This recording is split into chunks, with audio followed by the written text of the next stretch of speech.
नमस्कार विद्यार्थी मित्रांनो, आज तारीख 15 जानेवारी 2026 रिव्हर्स UPSCच्या द हिंदू एडिटोरियल डिस्कशन सिरीजमध्ये आपल्या सर्वांचे सहर्ष स्वागत. आर्टिकलचे नाव आहे continued custody in Delhi rewards cases and injustice.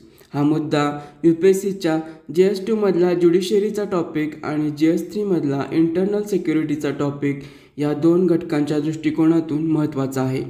Delhi दंगलीच्या लार्जर कॉन्स्पिरसी केसमध्ये सर्वोच्च न्यायालयाने 5 जणांना जामीन दिला, पण उमर खालिद आणि शर्जील इमाम यांना जामीन नाकारला.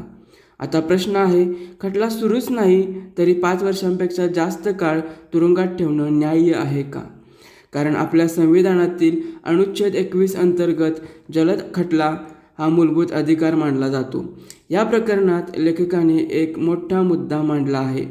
जामीन नाकारण्यामागे न्यायालयाचा तर्क असा आहे की या दोघांनी दंगली ऑर्केस्ट्रेट केल्या असाव्यात, म्हणजेच त्यांनी नियोजन केलं असावं. पण इथे लक्षात घ्या, आरोप आणि पुरावा यात फरक असतो. फक्त आरोपांच्या आधारावर अनिश्चित काळासाठी कैद ही गंभीर बाब ठरते.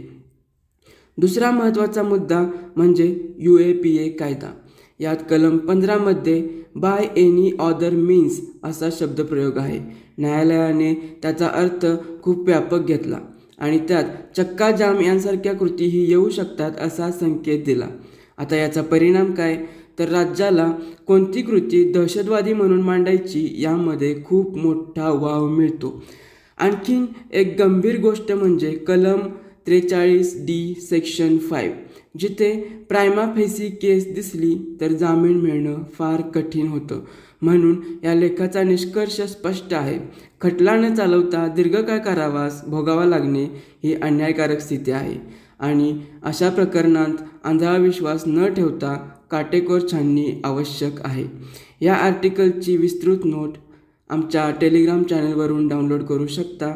लिंक डिस्क्रिप्शनमध्ये आहे.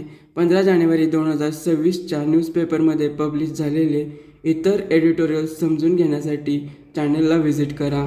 जर हा व्हिडिओ उपयुक्त वाटला असेल तर लाईक करा आणि फॉलो करा. धन्यवाद.